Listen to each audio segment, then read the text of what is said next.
Gente, boa tarde. Desculpa, eu preciso ver os slides para falar com vocês, então eu vou pedir licença para vocês para ficar de pé. Meu nome é Janaína. Antes de mais nada, eu queria agradecer à Defensoria Pública da União, na pessoa da doutora Wilza, que me convidou para estar aqui, a doutora Viviane, que me indicou. É um prazer muito grande estar aqui apresentando para vocês a nossa pesquisa feita lá no município de São Paulo, e é uma honra, uma oportunidade estar do lado da Aline e da Aline para ouvir a experiência de vida de vocês e ouvir a experiência sobre a pesquisa realizada aqui. O Movimento Nacional da População em Situação de Rua é um grande parceiro lá em São Paulo e é um orgulho tentar correr junto com a rua e não falar pela rua. É uma tentativa nossa e é uma tentativa nossa enquanto formação de advogados e advogadas, né? Nós somos uma clínica de direitos humanos. Na PUC de Campinas eu atuo como professora, mas a Clínica de Direitos Humanos Luiz Gama da Faculdade de Direito da USP, que é onde eu faço meu doutorado e onde eu atuo desde 2014, é uma tentativa um pouco mais horizontal com os próprios alunos e alunas de formar os advogados e advogadas para uma coisa que a gente não está acostumado a fazer, que é ouvir. A gente forma os advogados e advogadas para falar pelos outros, né? E como é que a gente pode se formar, como é que a gente pode aprender por meio da escuta do outro e por meio da escuta de pessoas e trajetórias de vida que a gente não conhece, que a gente não vive, que é especialmente da população em situação de rua, que é o nosso tema de trabalho desde 2009. A clínica ela existe então desde 2009. E a gente também parte de um pressuposto que eu acho que é bastante importante, que nos coloca um pouco, né, em um outro lugar de fala, que é de pessoas que provavelmente jamais vão viver violações a direitos humanos. Pessoas que trabalham com direitos humanos e que não vivem essas violações. Então, esse é um pouco do nosso lugar de fala, né? Um lugar que se lança a escutar essas pessoas, que se lança a tentar entender a partir da narrativa delas o que é o contato com o direito e a partir daí pensar os nossos projetos. De 2009 a 2014 nós fizemos ouvidorias comunitárias da população em situação de rua em um espaço chamado Cefras. É um espaço em que a DPU e a DPE atuaram por bastante tempo, fazendo atendimento às pessoas, e a ouvidoria comunitária se propunha então a fazer essa escuta, e uma escuta qualitativa, uma escuta qualificada, que a gente chama, tentando compreender quais poderiam ser os desafios, e a partir dali construir os nossos temas de trabalho. Bom, a partir desse cenário, a gente começou a se perguntar sobre as mulheres em situação de rua, e o nosso grupo ele é eminentemente feminino, o que eu tenho visto que é um pouco do que é a atuação em direitos humanos, uma coisa inclusive para a gente se perguntar, né? Por que tantas mulheres atuando em direitos humanos e por que talvez algumas das grandes áreas, ou das áreas que dão mais status dentro do direito, continuam talvez um pouco mais fechadas para as mulheres e as mulheres estão colocadas em determinadas áreas. Infância, família e direitos humanos parecem de alguma maneira estar colocando a gente nesse local do cuidado de novo, né? A mulher atuando no cuidado agora pelos direitos humanos. A gente vai poder falar um pouquinho sobre isso também ao longo dessa conversa. Então eu pretendo apresentar para vocês como que a gente pensou essa pesquisa, quais foram um pouco dos nossos achados e o que a gente tem feito nesse momento. Bom, mas eu queria começar essa conversa com vocês apresentando uma notícia. Essa notícia de jornal, ela é de 2010. Nessa época eu era estagiária da DPU, eu fazia direito e era estagiária da instituição, e teve o terremoto no Haiti, e esse terremoto no Haiti fez com que diversas pessoas resolvessem fazer uma coisa muito boa para as crianças no Haiti, que era retirá-las do país para que elas tivessem uma chance de vida. Então, lá em fevereiro de 2010, o Haiti processou missionários dos Estados Unidos por sequestro de crianças após o terremoto. Bom, grupos de missionários, grupos de pessoas, algumas mais bem intencionadas do que outras, começaram a tentar retirar crianças do Haiti para serem adotadas nos Estados Unidos, com o objetivo de que elas tivessem uma chance após a destruição bastante massiva do seu território, né? Uma questão que também é enfrentada pela DPU, né? A migração, o refúgio. E essas famílias, essas crianças foram retiradas, gente, e muitas delas, a narrativa é que elas não tinham mais família, que elas tinham perdido a família, que elas estavam órfãs, e por isso elas deveriam ir para outros países. E o que se foi apurando é que muitas dessas famílias, muitas dessas crianças tinham família. E essas crianças estavam sendo levadas das suas famílias sob o manto, sob a ideia da proteção e do melhor interesse das crianças. Elas estavam sendo retiradas das suas famílias para ter uma chance de vida. E um outro exemplo que eu queria dar para vocês são as separações de pais e filhos na fronteira. Essa é um pouco mais, né, a gente já ouviu falar um pouco mais delas recentemente. Em 2018, o presidente dos Estados Unidos teve essa boa ideia, que foi separar os filhos dos pais imigrantes que tentassem cruzar a fronteira nos Estados Unidos. E por que eu estou falando isso? Né? Por que eu estou dando esses dois exemplos? Eu estou falando disso porque não é à toa, Aline, fico pensando que a gente não encontra criança na rua.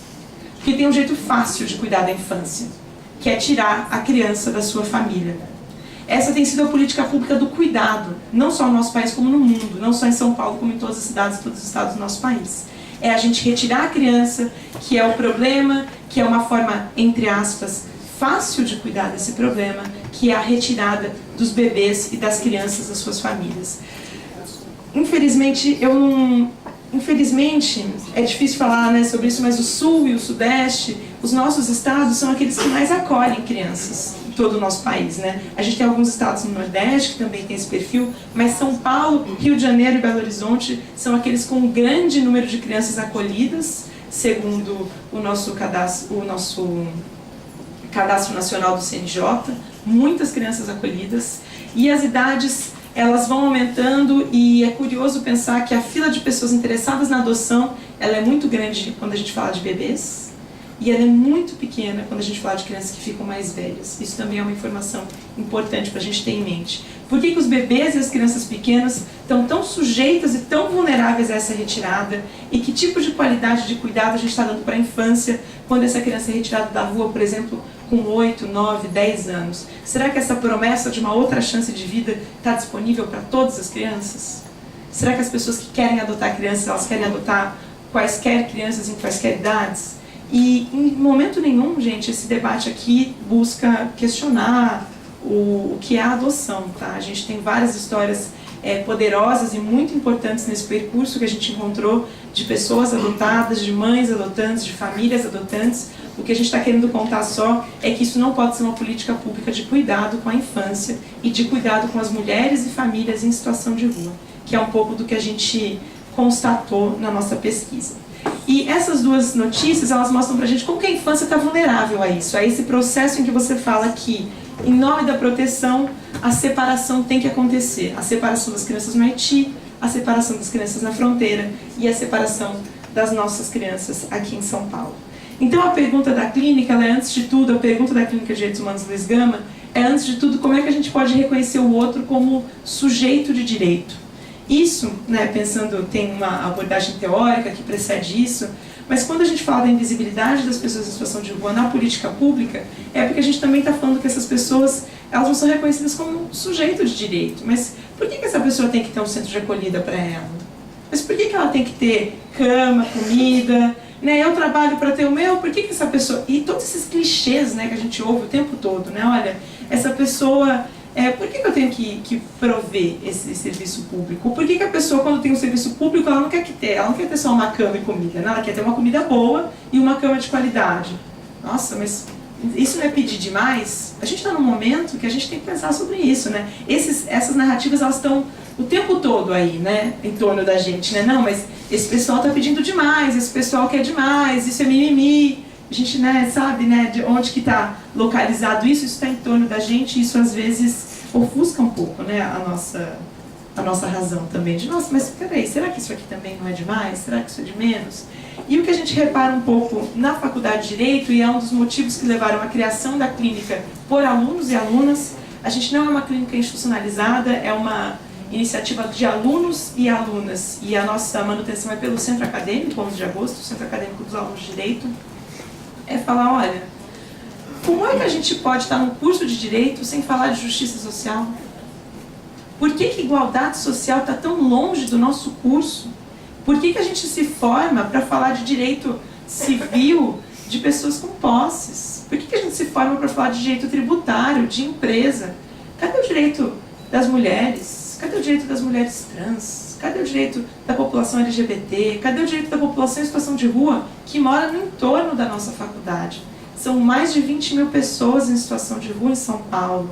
a maior parte delas mora no centro de São Paulo. E no momento em que a Clínica de Direitos Humanos Luiz Gama foi criada, o próprio diretor da faculdade ligava para a prefeitura pedindo a limpeza urbana daquela região. Isso significava tirar as pessoas com mangueira, isso significava se apropriar de todos os bens dessas pessoas. Então a gente aprende sobre o direito à propriedade dentro da faculdade e a gente vê aquelas pessoas perderem todas as suas coisas todos os dias.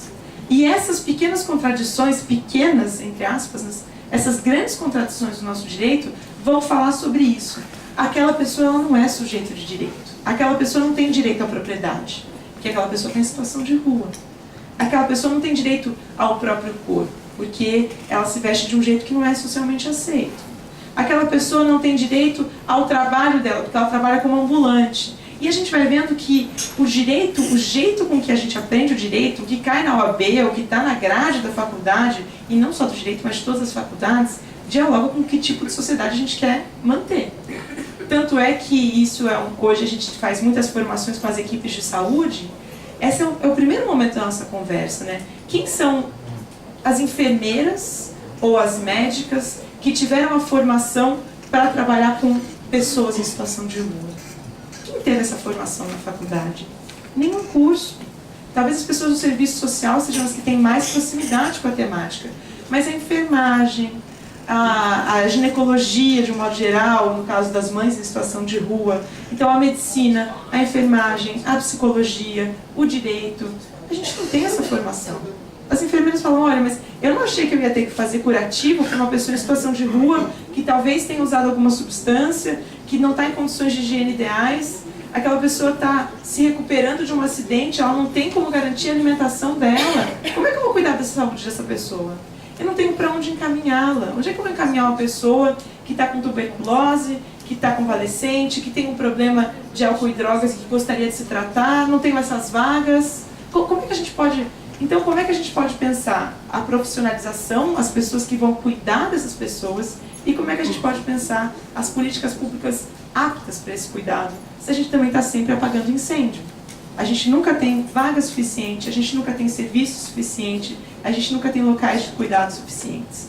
E uma das reflexões que a gente faz é que isso está diante da nossa incapacidade de reconhecer a pessoa em situação de rua como um sujeito de direito pleno, com todos os seus direitos violados. Moradia, saúde, alimentação, lazer, educação, trabalho, todos os direitos dessas pessoas são violados todos os dias.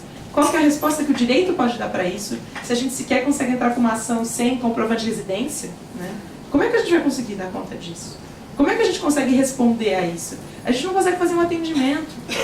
E quando a gente vai fazer o atendimento, às vezes a pessoa também tem questões de saúde mental, também tem questões de álcool.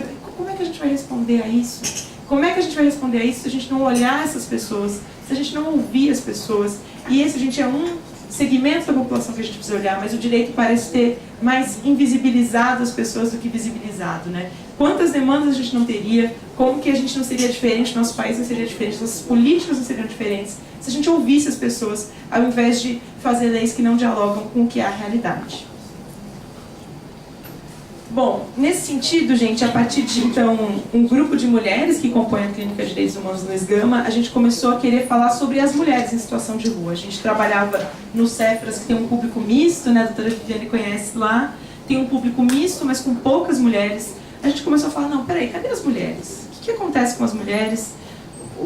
Onde elas estão? Quais são os problemas que mais as atingem? A gente participou de fóruns nacionais de população em situação de rua, um deles lá em Belo Horizonte, e a gente começou a ser atravessado por uma narrativa, e a gente tem um financiamento, esse trabalho tem um financiamento parcial do Instituto Alana, que é o Instituto de Proteção aos Direitos da Criança. E esse instituto queria saber onde é que estavam as crianças em situação de rua, essas crianças que a gente nunca acha, né? Cadê essas crianças em situação de rua? E a gente começou, a partir das mulheres, a entender por que as crianças não estavam em situação de rua, mas as mães estavam. Porque as crianças, não falta vaga para criança. Quando no nosso relatório a gente pode observar isso, as vagas para crianças, elas têm mais vagas do que crianças, e em relação às mães e vagas para famílias, tem menos vagas do que o necessário. E qual que é a nossa saída? Acolher a criança e a mãe continua na rua. Acolhe a criança, a família continua na rua.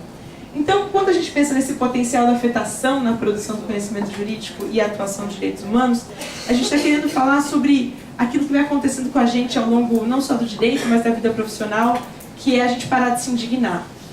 Como que a gente vai começando a achar normal um monte de coisa, né? A gente começa a achar normal o rapa, né? Que é como a gente chama o caminhão que retira as coisas. A gente começa a achar que não, as coisas não podem ficar aqui na rua, né? Ah, não, é que precisa separar a criança da mãe porque a criança vai ter melhor condição lá. E de repente a gente está retirando as crianças e levando elas do Haiti porque lá nos Estados Unidos elas vão ter uma chance melhor.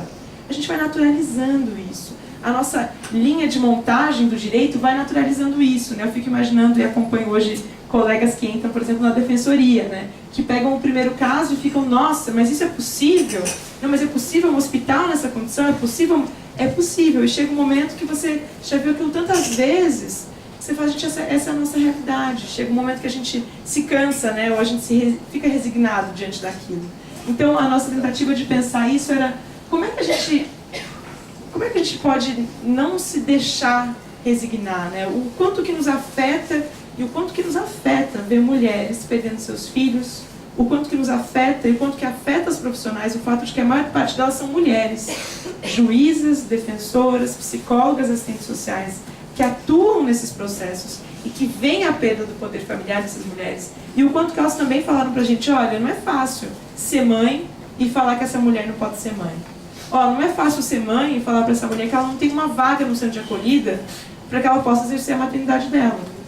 Não é fácil para mim ver essa família e encontrar essa mulher de novo na rua depois do parto. E depois encontrar ela grávida de novo. E depois saber que ela vai aparecer na vara de novo e ela vai perder o filho dela de novo. O como que isso afeta as pessoas, e não é afeta no sentido de que a gente fica indignado e quer lutar, as pessoas também estão adoecendo nesse contexto. As mulheres que têm os seus filhos retirados e as profissionais que veem isso diariamente. Algumas delas podem até achar que esse era o encaminhamento correto, a maior parte delas não acha. Elas acham que é isso que tem que ser feito por falta de outras políticas. Então, como que a lacuna das políticas leva a isso? Olha, eu não tenho para onde mandar essa mulher. Eu não tenho para onde mandar essa família, então eu vou acabar encaminhando para um centro de acolhida dessa criança. Como que isso vai acontecendo e como que essas mulheres também vão adoecendo diante dessa situação. Diante de se sentir que elas não têm mais nada a fazer, digamos assim. Bom, essas aproximações reflexivas são coisas que eu já falei para vocês, né? O como o nosso grupo foi ficando cada vez mais feminino, como a gente quis se aproximar desse objeto, o como que a gente tenta fazer isso também pautado a partir do ensino do direito, como é que a gente pode pensar como que a gente ensina o direito, como é que a gente pode colocar esses temas dentro de uma grade de um curso de direito, e a partir dela a gente construiu essa pesquisa, seus objetos e sujeitos. Isso para falar para vocês que o nosso objeto não é as mulheres em situação de rua, não são as mulheres em situação de rua. A gente tentou investigar as políticas que atendem essas mulheres. A gente tentou investigar a trajetória da mulher grávida na política pública em São Paulo. O que acontece com ela? E isso para falar, gente, que a gente teria vários caminhos de investigação. A gente poderia, por exemplo, pensar na mulher vítima de violência na rua que ficou gestante. Essa mulher grávida, ela teria direito ao aborto legal, que é previsto no nosso ordenamento jurídico. Quantas dessas mulheres já não têm direito a esse direito? Né? Elas já não conseguem acessar o aborto legal nos hospitais, como elas teriam direito, se elas assim o quisessem, diante de uma gravidez, de uma gestação indesejada, fruto de violência. A gente poderia falar das mulheres que gostariam de entregar os seus filhos para adoção voluntariamente. Muitas dessas mulheres realmente não tiveram acesso ao método anticoncepcional, elas não querem seguir com essa gravidez, e quando elas têm que seguir com essa gravidez, elas gostariam de poder entregar essas crianças voluntariamente, que também é previsto no ECA.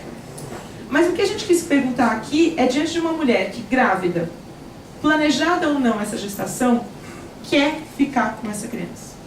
Uma mulher que quer exercer a maternidade e que, importante, reúne mínimas condições para isso. Não faz um uso nocivo de substâncias que impeça ou que coloque em risco essa criança. Uma mulher que, se amparada pelo Estado, se amparada por uma família, que a gente está falando de vínculos familiares rompidos, se essa mulher tivesse esse apoio, será que ela conseguiria exercer a maternidade? É dessa mulher que a gente está falando. E é dessa política que a gente não tem, que a gente quer contar para vocês com essa pesquisa. Dessa política que a gente não encontrou.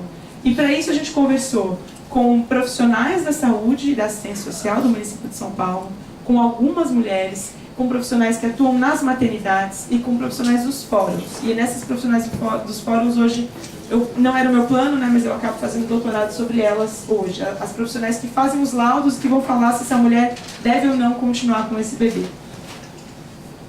A gente escolheu essa violação, gente, dentre tantas outras que a gente poderia falar. Então, não só em relação ao exercício da maternidade, mas a maior parte dessas mulheres tem uma trajetória de vida com violência familiar.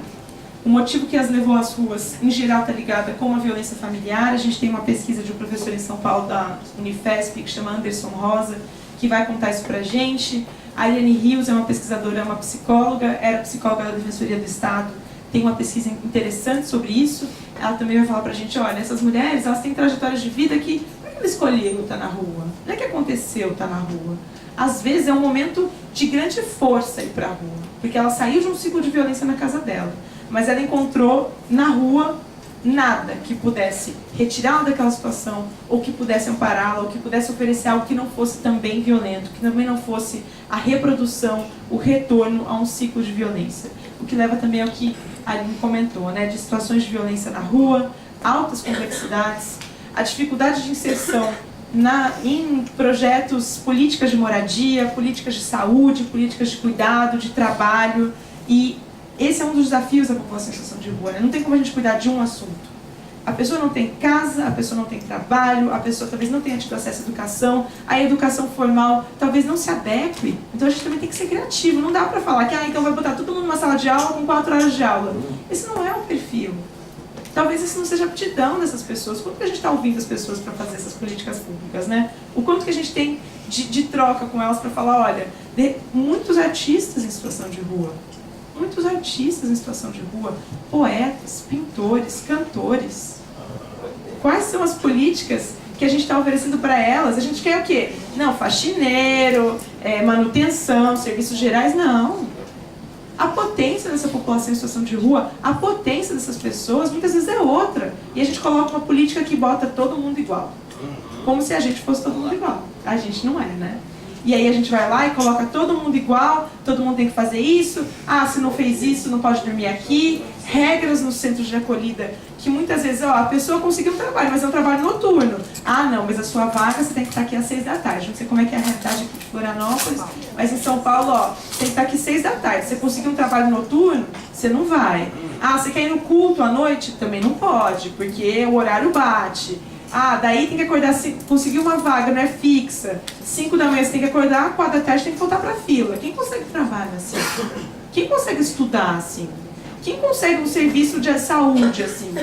Então, gente, a gente produz a situação de rua. A gente produz condições que não permitem que as pessoas saiam da situação de rua. Porque se ela consegue um trabalho, o trabalho não é compatível com o centro de acolhida. Se a pessoa está no centro de acolhida, o centro de acolhida não é compatível com uma busca religiosa, com uma busca de educação. O que a gente está produzindo com as nossas políticas? O que a gente está produzindo com as nossas políticas? É uma pergunta, né, que fica, né? Como que a gente está fazendo isso? Diante de todas essas violações, gente, a gente escolheu só uma. Quer entender como é que essa mulher que quer ser mãe, que quer permanecer com esse bebê, e eu falo mulher aqui, gente, porque em menores casos a gente está falando de famílias, mas muitas famílias compostas, né, do marido, a esposa e os filhos também não conseguem vagas em política. As famílias homoafetivas, homens sozinhos com crianças não conseguem essas vagas em centros de acolhida para a família. Mulheres que são casal com outra mulher e com crianças também não conseguem essas vagas. 2 homens nem se fala. Então, como é que essas políticas invisibilizam essas pessoas e inviabilizam a manutenção da família junto? Essa família não consegue ficar junto por causa do modelo de política que a gente vai escolhendo para elas ao longo do tempo. Essa imagem aqui, gente, é da Mariana, é uma das nossas alunas. Ela ilustrou o nosso relatório, ela fez vários desenhos para a gente, tentando traduzir de alguma maneira o que ela viu e o que foi o nosso projeto ao longo desse período com as mulheres em situação de rua.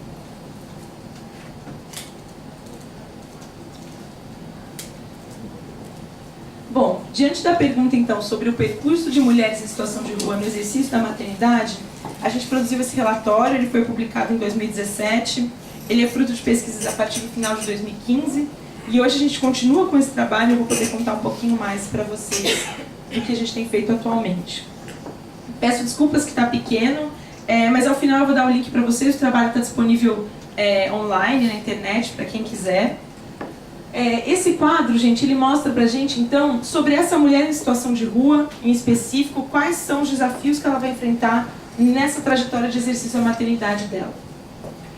Então a gente começa aqui à minha esquerda, né, mulheres em situação de rua.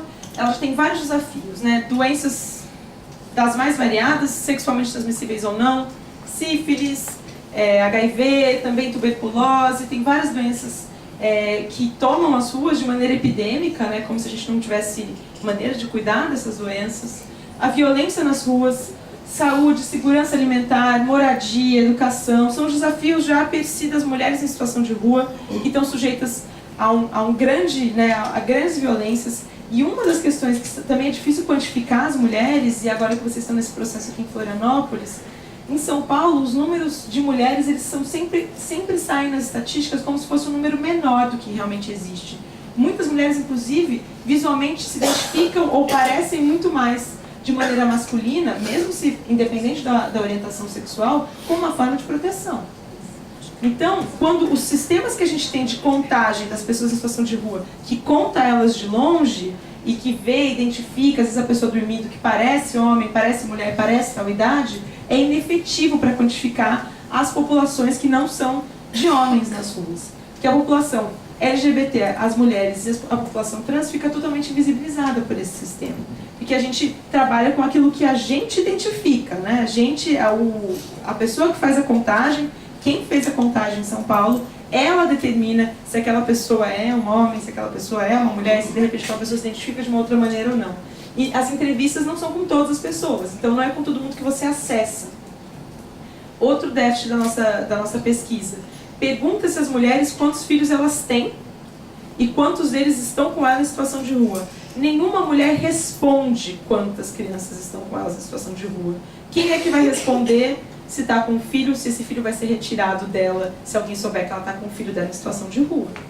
Então, não fez essa pergunta. Não fez. Inclusive por ser um gatilho também. É um gatilho e não produz um dado confiável. Você pergunta, tá, você tem filhos? Tenho. E outra coisa, a gente não pergunta para os homens se eles têm filhos, né? Quantos filhos você sabe que você tem? Então, só a mulher tem filho na rua? Os homens em situação... Esses homens, as mulheres em situação de rua, elas estão fazendo filhos com homens em situação de casa? Não estou entendendo, né? A gente fala a situação de casa porque, enfim, também pode ser transitório, né? Parte da população flutua entre casa e rua, especialmente no momento que a gente está com o adensamento da desigualdade social, o abismo social, a pobreza tem aumentado as pessoas em situação de rua. Então, com quem essas mulheres estão fazendo filhos? A gente não perguntar para os homens se eles têm filhos e quantos filhos eles acham que eles têm, também dificulta a nossa quantificação de quantas crianças possivelmente estão sendo separadas das suas famílias em situação de rua. Bom, a mulher está em situação de rua, ela está diante de todos esses desafios e de repente ela se encontra grávida. O método anticoncepcional do Implanon, que é o método que tem sido entendido como um dos mais seguros e melhores para a população em situação de rua, dura 3 anos, é subcutâneo, é menos invasivo do que um DIU, tem menos intercorrências. Ele é recente no município.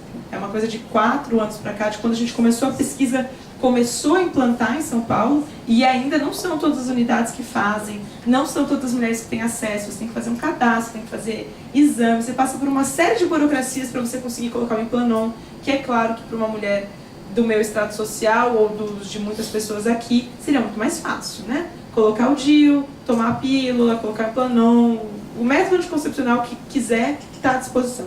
Para essas mulheres, não. Elas têm que passar por uma longa burocracia, exame, marca coisa, não vai, não tem, não está à disposição, entra na fila, e aí talvez elas consigam esse método. Bom, se elas quiserem, né? Assim a gente espera, né? Que também não seja uma imposição esse método de anticoncepção, né? Contraceptivo. A gente espera que seja algo desejado pela mulher. O Implanon também não deve ser impositivamente colocado sob a pele dessas mulheres. Bom, diante de uma gravidez, ela passa a se vincular com as equipes de cuidado assistencial. Lá em São Paulo, e na cidade de Campinas, que é onde eu estou nesse momento, a gente tem essa vinculação com as equipes, especialmente, gente, do consultório na rua, que é uma política considerada de excelência, e no nosso trabalho a gente entende que ela é uma política excelente de cuidado com as pessoas em situação de rua, especialmente porque ela vai até essa pessoa. Em São Paulo, algumas dessas equipes que fazem parte de uma organização social em específico, elas têm agentes comunitários, que são pessoas que têm trajetória de rua, que viveram na rua, que já estiveram na rua, que fazem parte da equipe. Então elas têm acesso a trabalho, ao mesmo tempo com que elas são as pessoas mais capacitadas para fazer a abordagem das pessoas em situação de rua. Elas sabem se aquele é o momento adequado, elas eventualmente sabem o que falar, sabem como reagir, sabem se aquele é um momento bom, se não vão disparar nenhum gatilho, que a gente vai, né, vai falando, a gente não sabe como é que é a vida dessa pessoa, a gente não sabe o que a gente tem que perguntar ou não, o que cabe falar ou não, e essas pessoas são pessoas que facilitam a abordagem, que facilitam o contato com as pessoas em situação de rua, e que muitas vezes atendimentos que não iam acontecer, pessoas que não iam aceitar o consultório na rua, aceitam em razão dessa abordagem, desse agente comunitário, esse agente de saúde. Só que essas equipes passam 9 meses tentando vincular aquela mulher àquela gestação, e muitas vezes aquela mulher já tentou ficar com o primeiro filho, já tentou ficar com o segundo, agora para o terceiro ela está desestimulada. Ela sabe que por mais que ela faça o pré-natal, por mais que ela se cuide, o juiz vai tirar aquele bebê dela. Então por que ela vai se cuidar? Então, quem está de fora e lê isso de fora e fala, nossa, aquela mulher está grávida usando pedra, ela não quer aquele filho, ela é uma negligente, muitas vezes não conhece a história de uma mulher que já perdeu várias crianças e que está superando, porque assim como tem vários motivos, gente, para o uso de drogas, não é o objeto da nossa investigação aqui, mas muitas vezes o uso de droga está associado com um escapismo da sua realidade naquele momento. E a perda de um filho, eu não consigo imaginar como é que isso pode ser. Eu não sei como é que pode ser você gestar uma criança sabendo que a qualquer momento ela pode ser retirada de você assim que ela nascer. Não sei quais são os recursos que estariam disponíveis para as mulheres de classe média, de classe mais alta, se passassem por isso. Para essas mulheres, o recurso que está disponível muitas vezes é a droga. Agora, assim como o uso de droga pode se acentuar diante do medo da perda, a possibilidade de poder ficar com essa criança está ligada, gente, com a saída das drogas. O ProMUD é uma política pública, não, na verdade é mais ou menos uma política pública, né? É assim, é política pública, mas é todo mundo voluntário, né? Política pública brasileira, né? É uma política de excelência, todo mundo é voluntário, não tem reconhecimento de ninguém, mas o ProMUD enfim, vamos chamar de um grupo, né? Lá do Hospital das Clínicas de São Paulo, que trabalha com drogadição feminina. A Silvia Brasiliano vai falar pra gente o seguinte, olha, a drogadição feminina não é como a masculina. Os motivos que levam ao uso de drogas são diferentes e os da saída da droga também são diferentes. E os da saída da droga estão intimamente ligados com família e maternidade, o que não necessariamente se liga no caso dos homens. Então, a mulher que vai lá buscar tratamento, um tratamento gratuito que tem lá em São Paulo, mas que tem determinados requisitos, por exemplo, você ir toda semana, o que não necessariamente é possível para uma mulher em situação de rua. Mas ela tem que ir toda semana lá. Ela fala, olha, eu quero parar de usar droga porque eu quero ser mãe. Eu quero me preparar para a maternidade, por isso eu quero parar de usar droga. Ou, olha, eu estou gestante, eu preciso diminuir o consumo para cuidar da minha criança. Essa criança que vai vir. Ou os filhos levam essa mãe, os filhos pressionam a mãe para que ela busque ajuda para a dependência química dela. Então, olha como a maternidade e a família estão ligadas com o tratamento de álcool e drogas das mulheres. E será que os nossos CAPs, será que os nossos centros, né, psicossociais estão preparados para essa particularidade feminina? E algumas coisas poderiam ser muito simples. A gente resgata trajetórias de, olha, um dia específico para mulheres no CAPS AD já aproxima as mulheres desse cuidado. As mulheres não buscam esse cuidado, as mulheres fogem desse cuidado, né? A gente mencionou isso um pouco, né, quando a gente se conheceu agora antes da palestra, de como é difícil acessar essa mulher. É claro, todo mundo sabe melhor que ela o que é pro corpo dela, o que é a vida dela. A única coisa que ela tem naquele momento, que é aquele filho, vai ser tirado dela a qualquer momento. Alguém seria afável? Alguém pediria ajuda? Alguém aqui na iminência de perder um filho, sabendo que todo mundo está querendo te ajudar, mas também a qualquer momento pode achar que você não presta, que é melhor não cuidar daquele filho. Alguma de nós seria, né, solícita, toparia tudo, iria aderir a qualquer tratamento? Então, como que a gente pode pensar na vulnerabilidade dessa mulher que está exposta à violência, que possivelmente já perdeu outras crianças, que já não tem vínculos familiares que possam ajudá-la nesse momento, e nenhuma mãe, gente, é mãe sozinha. Ninguém é mãe sozinha, tem que contar com a sogra, com a própria mãe, com a vizinha, com uma amiga, com alguém que já teve filho. E pessoas que já perderam vínculos familiares antes e que não aprenderam a praticar o cuidado, como é que vai ser o cuidado delas também com essas crianças? A gente está falando de aprendizagem social, a gente está falando de um tecido social ao qual elas não pertencem. Uma rede de apoio que, se elas tivessem, talvez o exercício da maternidade seria diferente. Isso para falar, gente, que durante a gestação, as equipes do consultório na rua tentam vincular a mulher a esse projeto de vida. Muitas mulheres reduzem o uso de droga, e crack em específico, que é o que a gente tem mais medo, né, em relação à gestação. Olha, a mulher usava 10 pedras por dia, ela passou a usar 2. Desculpa, nenhum tratamento para redução de uso de droga consegue ser feito. Em 6 meses você passar de 10 pedras para 2. Nenhum. A mulher, porque está grávida, passa a usar 2 pedras por dia. Daí, chega no judiciário, não, mas usa crack, não pode ser mãe. Mas e o movimento que ela fez? E a busca dela pelo exercício dessa maternidade? Qual foi o cuidado com redução de danos? O que foi oferecido para ela? Nada. Só a possibilidade de estar com essa criança, ela já reduz drasticamente esse uso. Então, para a gente pensar um pouco sobre isso, gente, para pensar que também não existem, e isso é bem polêmico que eu vou falar para vocês, eu descobri, eu fiquei bastante chocada, a gente só tem suposições sobre o uso do crack e gestação e nascimento das crianças. A Silvia Brasiliano, essas pesquisadoras do ProMult, elas falam o seguinte: a pobreza, a miséria e o estresse que uma mulher que não sabe onde vai dormir, se vai apanhar na rua ou não, o que ela vai comer hoje, isso estressa o bebê. E como variável independente, que eles chamam, né, a pobreza ela afeta essa criança. A criança nasce com problema. Agora, uma criança com essa situação e com o uso de droga, a gente não consegue falar o que é a droga, o que é o estresse de uma vida na miséria, de uma vida na violência. A droga que mais afeta e que mais atravessa a placenta é o álcool. Essa é a droga, hoje, considerada pela medicina, mais nociva para as crianças. E a gente está tirando o bebê de mulher que faz uso de maconha, e cocaína, e crack, como se fosse tudo a mesma coisa, e como se cada processo de vida não fosse diferente. Como se cada trajetória fosse igual. Ah, é mãe, é craqueira. A gente ouviu isso da boca de juiz, de juíza, de promotor. Não, é craqueira. Mãe craqueira não dá, né? Ai, Janaína, você é nova, né? Vocês são novinhas, né? Eu trabalho só com mulheres mais novas que eu, né?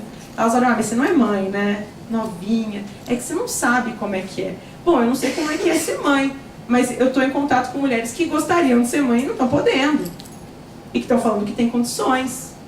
Mulheres cujos filhos sequer, gente, são apresentados a elas na maternidade. E aí a gente vai para o momento do parto, e que tem uma potencial separação dos bebês, e é onde a gente vê acontecer a violação da sua maneira mais, acho que incapaz de que a gente não se afete, né? A gente tem descrições de mulheres cujos bebês nasceram e que não conheceram os próprios filhos, e não foi por vontade. Mulheres que tiveram administrado remédio para que secasse o peito, para que elas não sequer tivessem a chance de amamentar os seus filhos. Mulheres que se falam, mas a mulher levantou e saiu do hospital. Ela levantou e saiu no hospital, mas alguém estava dando algum tipo de atendimento para ela que fosse solícito, que fosse próximo, que fosse cuidadoso, que fosse cuidadoso com a particularidade daquela mulher. E como é que uma mulher no puerpério levanta e abandona uma criança no hospital? Sempre fico curiosa com isso, né? Alguém já teve internado no hospital? Como é que você levanta e sai e ninguém vê? Com pulseirinha, né? Com hora de entrada. O pessoal sabe que você é paciente. Você atravessa o corredor, você conhece o hospital inteiro, você vai lá, pega o elevador, desce a escada. Ninguém vê? Ninguém te fala nada? O quanto que era para você efetivamente ficar e o quanto que é esperado que você vá embora. Então a gente está falando de mulheres, gente, em que o momento do parto é o momento em que se agravam todas essas vulnerabilidades. Essa mulher muitas vezes chega ao parto sozinha, ou ela tem esse filho na rua, às vezes ela é trazida, né, pela polícia, que é quem a gente chama para a população em situação de rua, né? Não é o SAMU em São Paulo, se você fala que é para uma pessoa em situação de rua, ele demora o triplo, né, quando ele chega. Então, nem vem. Algumas estratégias ali se colocaram lá em São Paulo, por exemplo, da mulher, quando ela sabe que ela vai entrar em trabalho de parto, ela ir para o metrô linha 4, que é uma linha privada. Então, na linha privada, eles têm que ter um carro, eles têm que acudir as pessoas caso aconteça alguma coisa lá. Então, veja só, a pessoa Desenha uma estratégia que é essa. E agora, outras estratégias também, mudar de território, porque sabem que no território central, ou no território X, ou no território Y, tem mais chances de perder aquele bebê pelos protocolos que se desenharam em determinadas maternidades. Gente, nesse momento da potencial separação, então, que tudo isso pode acontecer com essas mulheres, os hospitais, eles também não estão numa situação fácil. Eles têm 48 horas para falar se essa mulher pode ficar com esse bebê ou não.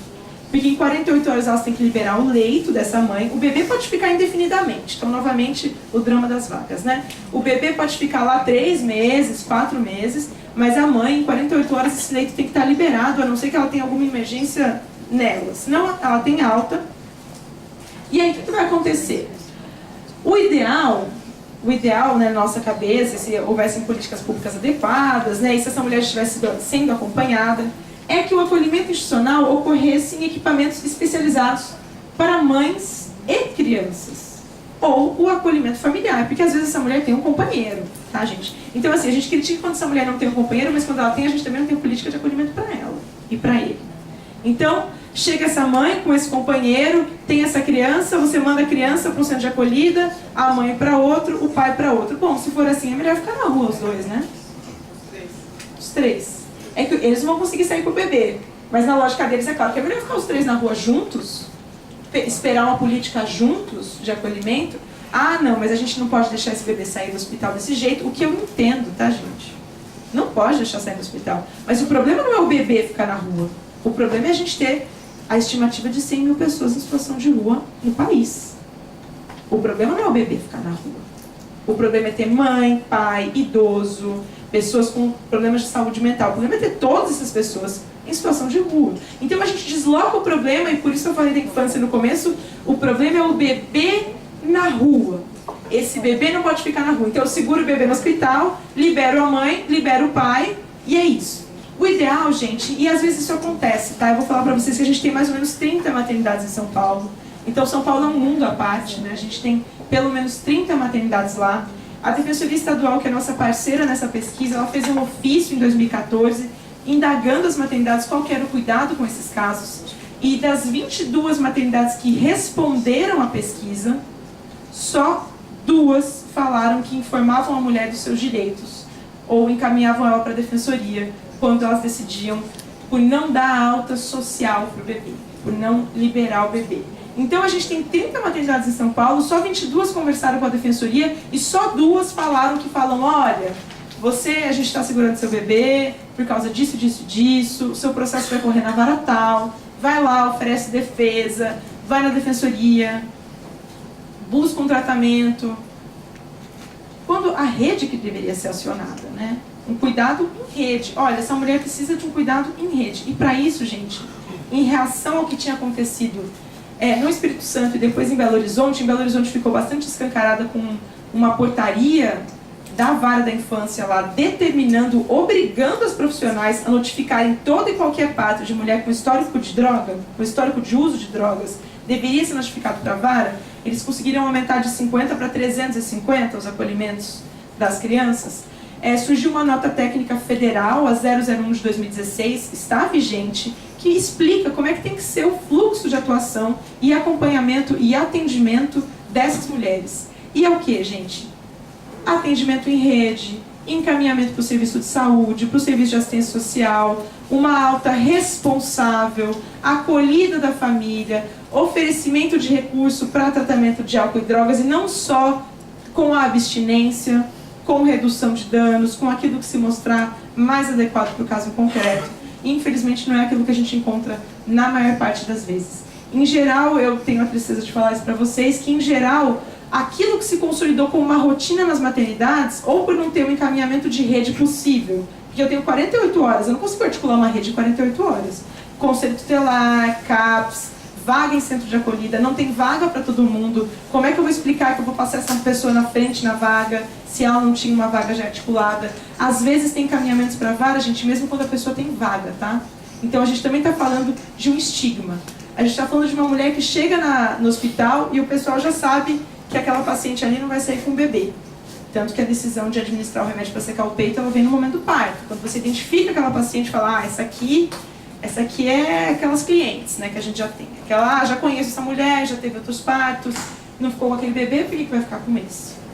Então a gente tem essa reprodução dessas violências. Então não necessariamente ela está no centro de acolhida vai garantir a ela essa proteção. A equipe do hospital, se a equipe estiver engajada, pode ser que ela conquiste muita coisa em termos de articulação de rede, mas pode ser que isso também não dependa só da equipe. Pode ser que o jurídico do hospital ou combinados entre os juízes dos determinados territórios e os hospitais façam com que essa equipe acione a vara.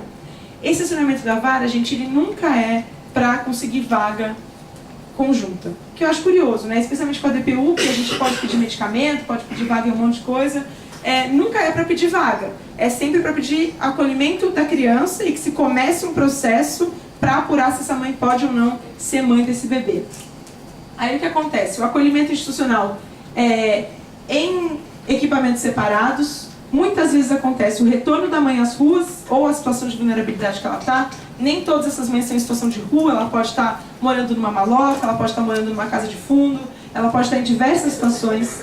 E pode acontecer aqui, eventualmente, a entrega protegida da adoção. A entrega protegida, gente, ela é um direito da mulher, mas a gente também não quer que essa mulher seja convidada a pensar no que é melhor para o filho dela e fazer um ato por amor de entrega, o que muitas vezes também acontece, né? Uma conversa que leva essa mulher, talvez, a achar que ela não pode ser mãe dessa criança, quando na verdade ela tem esses direitos. Bom, gente, já encaminhando aqui para o final da minha longa fala, peço desculpas por isso, né? O tema é super complexo, isso é um grande resumo, convido vocês a dar uma olhada no nosso material completo, mas a nossa pergunta aqui é o que a gente está fazendo em nome do melhor interesse da criança. Porque depois desses processos, gente, no judiciário, a maior parte deles vira uma destituição do poder familiar. Se esse bebê, e a gente vai ouvindo, né? Se esse bebê nasce branco, se esse bebê nasce saudável, se esse bebê nasce menina, as chances desse processo ser super rápido de adoção, né, de destituição para a posterior adoção é maior. O mercado, entre aspas, né, da adoção, ele prefere esse perfil. Então, como é que o nosso direito de proteção dessas mulheres está agindo de acordo com uma agenda de pessoas que potencialmente querem adotar? E, gente, isso é uma corrida desleal, né? Aquela família adotante, e eu tive o privilégio de dar uma formação para profissionais da saúde na sexta-feira passada, em que eu tinha um pai adotante que falou para mim: Janaína, você está confundindo minha cabeça.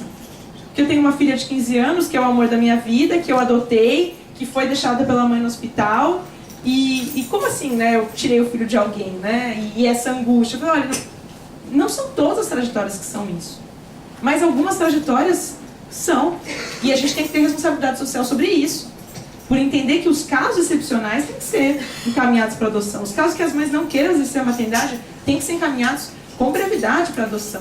Mas os casos que a mãe quer exercer a maternidade ou pode exercer a maternidade têm que ser tratados de outro jeito. E mesmo que essa criança vai ser encaminhada para adoção, gente, a não apresentação deste bebê a esta mãe, não se dá a oportunidade dessa mulher amamentar essa criança, é uma violência com a criança. E depois a gente vai falar dos sintomas de abstinência da criança e o uso do crack, a gestação. Só que muitas pessoas que estudam essas crianças vão falar pra gente: olha, o estresse que essa criança está submetida também afeta o desenvolvimento dela. Não é só o possível uso de drogas da mãe. A gente também está falando de uma situação em que a criança é bruscamente desligada da mãe dela. Que ela não tem os primeiros contatos que permitem, inclusive, a sociabilidade no futuro. Então, essa ruptura de vínculos violenta também incide na dificuldade de muitas dessas crianças de se vincularem depois das suas próprias famílias adotantes. Então, que bem que a gente está fazendo? Em nome de quê? Qual que é o melhor interesse da criança? Será que o melhor interesse da criança, de alguma maneira, seria algum dia ficar longe da sua mãe biológica? Será que, por quem seja essa mãe, gente, que criança que quer ficar longe da sua mãe biológica com uma ruptura drástica? Então a gente tem que pensar sobre isso. Se essa ruptura acontecer, não tem um jeito dela acontecer de uma maneira menos violenta?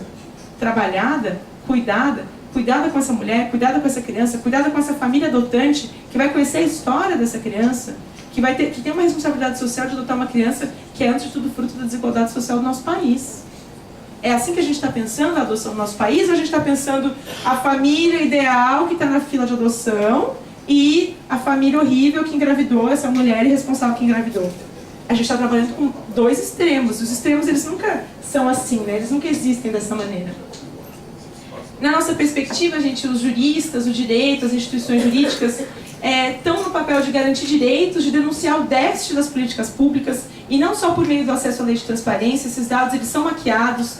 A gente aponta uma dificuldade muito grande de acesso a esses dados. Você pergunta quantas camas tem, nunca vão falar 8, né? Vão somar todas as camas, multiplicar por 4, dividir por 2, vai te dar um número que você nunca vai achar na realidade. Então, a gente não pode ficar nos nossos gabinetes, a gente tem que ir para a prática, a gente tem que conhecer esses dados, a gente tem que ir em loco, a gente tem que ouvir o movimento da população em situação de rua, a gente tem que ouvir as pessoas para falar, olha, quais são esses dados, quem são as pessoas que não estão conseguindo entrar, quando elas têm acesso, quem é que está ficando na catraca lá fora, por quê?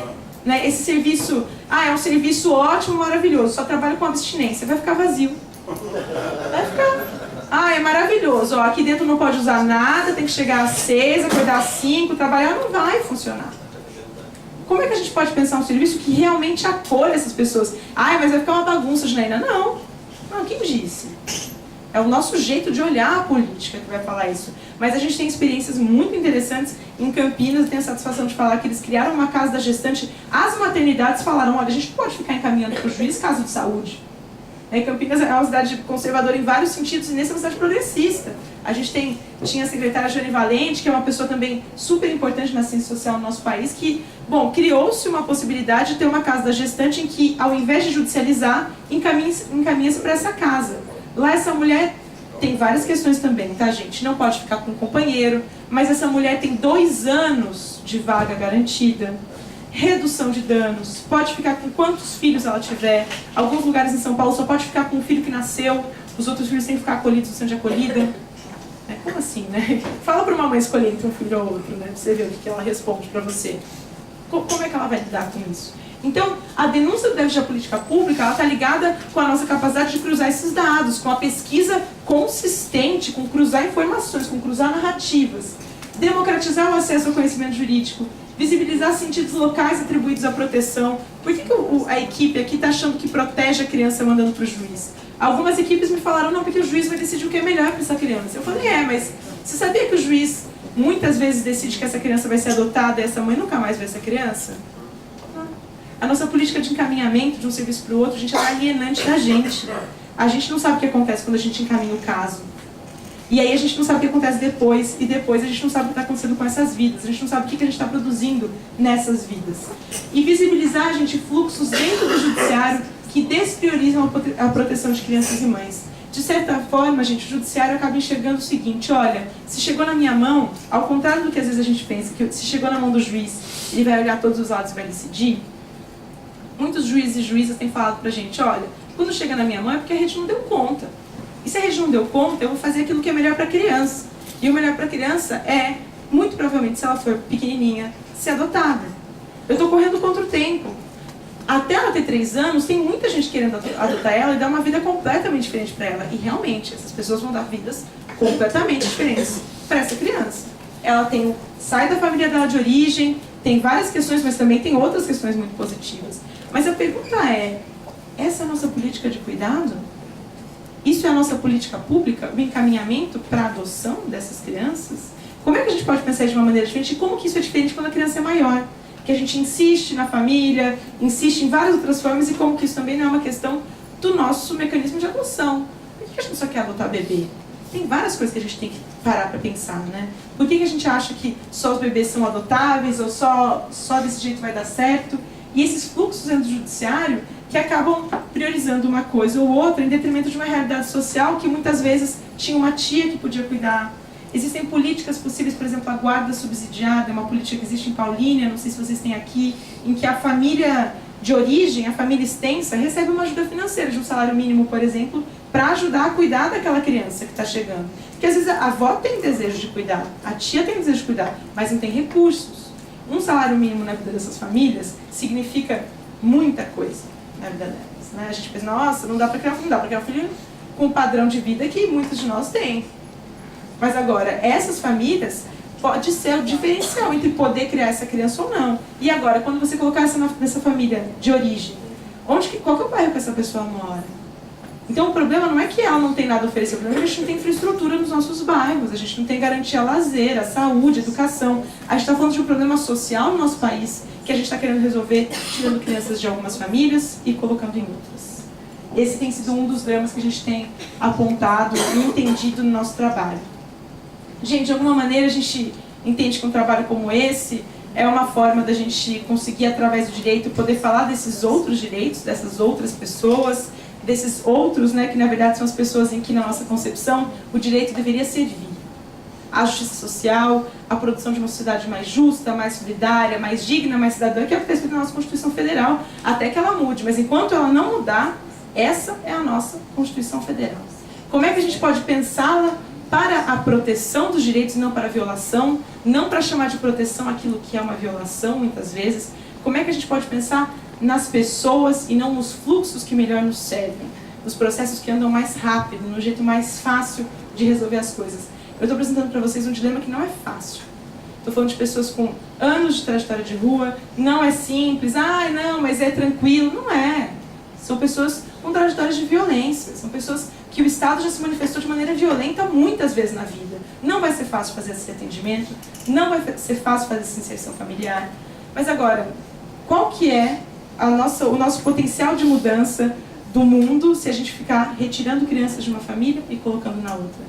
Mesmo porque, gente, a gente continua privatizando a resolução desse problema. A gente tira de uma família e põe na outra. E o nosso Estado ineficiente permanece ineficiente. As famílias que têm dinheiro para acessar saúde, lazer, educação, moradia, continuam acessando, e as que não acessam, continuam não acessando. Como é que a gente pode pensar vagas, equipamentos existentes, né? Entendi que aqui na região os equipamentos são muito deficitários, são poucos. Como é que a gente pode pensar em mais equipamentos, e não são só mais equipamentos, mas mais equipamentos que efetivamente resolvam as questões, que a gente pare de apagar incêndio, que a gente produza políticas com continuidade, gente. Isso demanda também controle social, participação social. Muda governo, sai governo, fecha um monte de serviço da própria rua. Um monte. Se a gente não fica em cima, se a gente não se manifesta, se não entra em contato com a defensoria para não deixar fechar esses serviços são fechados. E aquilo que a gente conquista num governo retrocede 4 no próximo. Como é que a gente pode se manter atentos e vigilantes em relação a isso? E, finalmente, gente, sobre a feminização, o cuidado, o afeto, falei para vocês no começo, né, de que de alguma maneira as mulheres estão nesse lugar, né, de pensar os direitos humanos. A gente pensou muito sobre isso ao longo dessa pesquisa, né? Algumas das minhas alunas, né, das minhas colegas na clínica, né, ali a gente não é aluna, a gente é colega, integrante, estão na graduação ainda, falavam, nossa, Janaína, mas a nossa luta ela é pelo direito de não ser mãe, né? Como é que eu vou fazer um trabalho em que eu quero garantir o direito dessas mulheres a serem mães? Eu falo, gente, nem o direito de ser mães elas têm. Como é que a gente pode pensar esse lugar feminino do cuidado de uma outra maneira? Como é que a gente pode se apropriar dele? E esse trabalho tem trazido várias oportunidades. Nesse encontro, na sexta-feira passada, que eu encontrei esse pai adotante, também tinha uma mulher com trajetória em situação de rua, que hoje é agente comunitária, e ela estava lá e ela falou, olha, eu estou aqui nessa formação e ninguém sabia da história dela, exceto a colega que trabalha com ela, e aqui também está a primeira assistente social que me atendeu, que estava lá, a dona Virgínia, e ela falou, olha, a dona Virgínia foi a mulher que me tirou da rua, e eu não queria sair. Eu não queria ir, eu estava arredia. Eu falei, eu não vou dar conversa com essas pessoas. E as pessoas vieram e me abordaram e conversaram comigo. Hoje eu estou no centro de acolhida, estou saindo do centro de acolhida, estou me encaminhando para um lugar que eu adotei, eu consegui ficar com a minha filha, hoje eu tenho um trabalho, contorno a questão de uso de droga. Não vou falar para vocês, nunca mais usou. Não. Nem todo uso de droga é nocivo ao exercício da maternidade. A gente não usa droga de vez em quando, ilícitas, não sei, cervejinha no final do trabalho, também é droga. Isso inviabiliza o exercício da maternidade? Então, essa disputa moral do que é certo, do que é errado, do que é uma boa mãe, do que não é, gente, isso também é um controle de corpos, dos corpos, das famílias, do que a gente pode fazer, o que a gente não pode. Então, como é que a gente pode, se as mulheres estão nos direitos humanos, nós somos mais mulheres nesse cenário, como é que a gente pode se apropriar desse lugar de cuidado, de feminização do cuidado e fazer com que ele não reproduza as violências que nós também somos submetidas, como nós podemos não submeter as outras mulheres a essa violência, nós podemos praticar a proteção e ressignificar esse lugar de cuidado. Gente, muito obrigada pela atenção de vocês.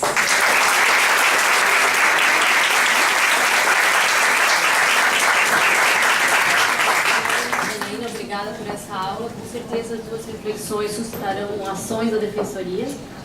E eu convido a todos a acessarem a pesquisa da Janaína. Ela está disponível no site da Clínica de Direitos Humanos, está aqui. Quem precisar mandar um e-mail, mas se vocês escanearem com o celular, reza a lenda que vocês conseguem baixar. Mas é fácil o acesso entrando na página e vale muito a pena acessar essa pesquisa. Ela devia ser multiplicada nos outros estados para a gente conhecer as novidades.